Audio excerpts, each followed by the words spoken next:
السلام عليكم ورحمة الله وبركاته. الحمد لله وحده والصلاة والسلام على من لا نبي بعده أما بعد فقد قال الله تبارك وتعالى في كلامه المجيد والفرقان الحميد وأن ليس للإنسان إلا ما سعى.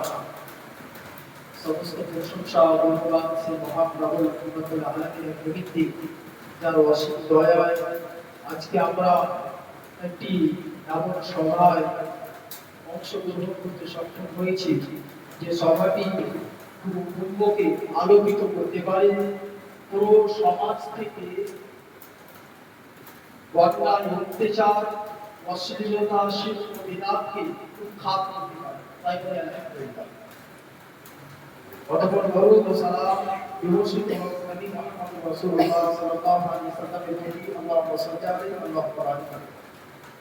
মঞ্চে উপস্থিত শ্রদ্ধেয় শিক্ষক মণ্ডলী এবং আমার সামনে উপস্থিত সিনিয়র ছাত্রবৃন্দ, আজকে আমি কয়েকটি কথা যে বিষয় বা যে উদ্দেশ্যে আমরা এখানে একত্রিত হয়েছি তার সম্বন্ধে, অর্থাৎ আমরা যে বিষয় নিয়ে এখানে একত্রিত হয়েছি সেটা হচ্ছে আর্যবাদ। আর্যবাদকে কিভাবে সুষ্ঠুভাবে আমরা চালাবো, তার কি নীতিমালা হবে, তার নিয়মাবলী কি হবে, এই জিনিস তার মূল উদ্দেশ্য হচ্ছে যেন আমাদের মধ্যে বলার ক্ষমতা এবং শক্তি যেন পরিপূর্ণভাবে আসে, সমাজের সামনে যেন আমরা নিজের কথাকে পরিপূর্ণভাবে সুষ্ঠুভাবে উপস্থাপন করতে সক্ষম। এই জন্য আমি কয়েকটি কথা বলবো যে আমরা আমাদের আঞ্জুমান বা আমাদের বলার ভঙ্গিমাকে, আমাদের উপস্থাপনাকে কেমন ভাবে সুষ্ঠু করব, কিভাবে আমরা প্রস্তুতি নিব যে ভবিষ্যতে একটা ভালো মোবাল্লিক দক্ষ একটি বক্তা বা দক্ষ একটি দায়ী হতে সক্ষম হব। তো দক্ষ দায়ী হওয়ার জন্যই এই ব্যবস্থার আয়োজন করা হয়। প্রত্যেকটা মাদ্রাসায় আপনার আঞ্জুমানের ব্যবস্থা করে নেওয়া হয়, যাতে করে ছাত্র কোরআন হাদিসের শিক্ষার সাথে সাথে অধ্যয়নের সাথে সাথে উপস্থাপনা তার মধ্যে আছে। আমরা উপস্থাপন কিভাবে সুষ্ঠু করবো তার জন্য সর্বপ্রথম একটি ছাত্রের জন্য এবং যে ব্যক্তি কথা বলবে তার জন্য অপরিহার্য হচ্ছে সর্বপ্রথম তাকে তার বিষয়বস্তু নির্বাচন করা। হঠাৎ করে ভুলেছিলেন, দেখছেন আজকে সোমবার আছে, জমা করতে হবে, চট করে একটা বই উঠবে, যেটা সামনে পেলেও বিষয় দিয়ে দেবে।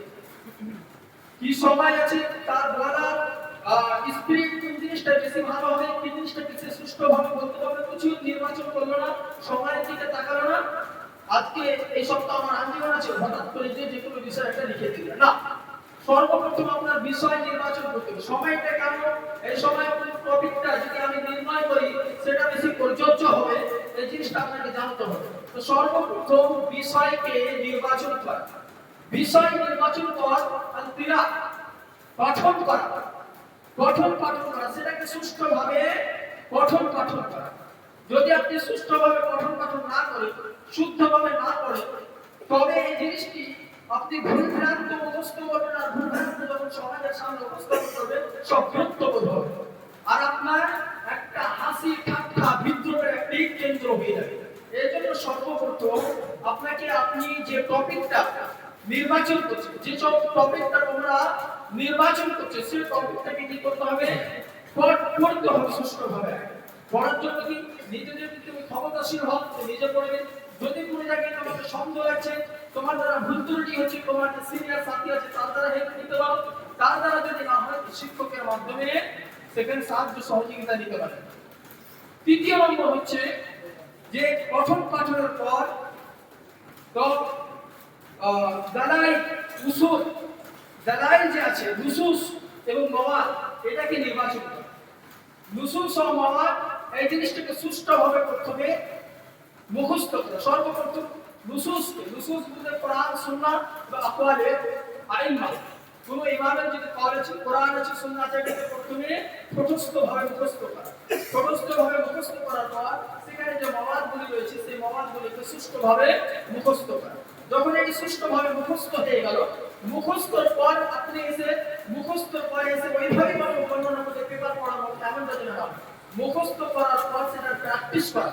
কোন জায়গায় কিভাবে বলতে হবে, তোমার আওয়াজ কোথায় নম্র হবে, কোথায় নত হবে, কোথায় উচ্চ হবে, এই সমস্ত জিনিসকে জানা এবং সে অনুযায়ী বক্তব্য দেওয়ার পর, বক্তব্য দেওয়ার পূর্বে সেটাকে প্র্যাকটিস করা। কোথায় আমরা কোন জায়গায় আল্লাহ বলছো আর নিচে নিয়ে যাচ্ছ আমরা, আর এভাবে যেন না হয়। কোথায় কি বলছি ভঙ্গি বা বক্তৃত্ব অঙ্গ প্রত্যঙ্গ যেন সেভাবে কাজ করে। এই কয়েকটি বিষয়, সর্বপ্রথম বিষয় নির্বাচন করা, বিষয়ের পর সেটাকে পঠন পাঠন করা সুষ্ঠুভাবে। যদি ক্ষমতাশীল হয় তো নিজে বলবে, না হয় শিক্ষক বা ছাত্রের মাধ্যমে, যারা ক্ষমতাশীল তার মাধ্যমে সাহায্য নেবে। দ্বিতীয়, নুসুসকে সর্বপ্রথম ঠোঁটস্থ মুখস্থ করা, তারপরে মওয়াজকে সুষ্ঠুভাবে সাজিয়ে মুখস্থ করা। পঞ্চম নম্বর হচ্ছে মুখস্থ যখন হয়ে গেল প্র্যাকটিস করা। প্র্যাকটিসের পর তুমি এসে যখন এখানে বক্তব্য দিবে, সুষ্ঠুভাবে বক্তব্য দিতে সক্ষম হবে, নিজে যখন কথা বলবে একটি খুশি উপলব্ধি করবে এবং শ্রোতা যে হবে সে তোমার কথা শুনতে বাধ্য হবে। অনেক সময় এমন ছাত্র হয় যে যখন বক্তব্য দিচ্ছে একেবারে হাসি ঠাট্টা করছে, একেবারে হাসি মজাক করছে। কারণ কি হয়, সে বলতেই পারে না, উল্টো পাল্টি বলে, যার কারণে সে হাসির পাত্র হয়ে যায়। তা হাসির পাত্র হতে বাঁচার পদ্ধতি হচ্ছে সুষ্ঠুভাবে মুখস্থ করে, তাকে পরিপূর্ণভাবে পরিশ্রম করে, তার প্র্যাকটিসের মাধ্যমে যখন তুমি এটা বর্ণনা করবে অবশ্যই শ্রোতা শুনতে বাধ্য হবে। তো আমরা যে পুরো বছর আঞ্জুমান করব, এই সমস্ত নীতিমালাকে অবশ্যই আমাদের আঞ্জুমানের মধ্যে অংশগ্রহণ করাবো। এই সমস্ত নীতিগুলো আমাদের আঞ্জুমানের মধ্যে রাখবো। আর ইনশাআল্লাহ যদি এই সমস্ত জিনিসকে রেখে আমরা আঞ্জুমান করি, ইনশাআল্লাহ সফল হব, সকল কাজের অন্তর্ভুক্ত হব। আর শুধুমাত্র মাত্র মাদ্রাসা নয়, কেননা বক্তব্য দেওয়ার আসল উদ্দেশ্য আমাদের মাদ্রাসা নয়, বক্তব্য দেওয়ার আসল উদ্দেশ্য হচ্ছে সমাজকে সঠিক পথের দিকে আহ্বান করা, অগ্রসর করা, অগ্রগামী করা, ধাবিত করা। ইনশাআল্লাহ এই উদ্দেশ্যে আমরা সফল হব। সর্বশেষ আল্লাহর কাছে এই দোয়া করি, ইলাহুল আলামিন আমাদের সকল ছাত্রকে এই সমস্ত নীতিমালাকে ফলো করে যেন সুষ্ঠুভাবে তারা পঠন পাঠনের সাথে যেন একটি ভালো খাতির এবং দাঁড়িয়ে হতে পারে, এই তুমি সুমতি দান করুন। আমি আসসালামু আলাইকুম।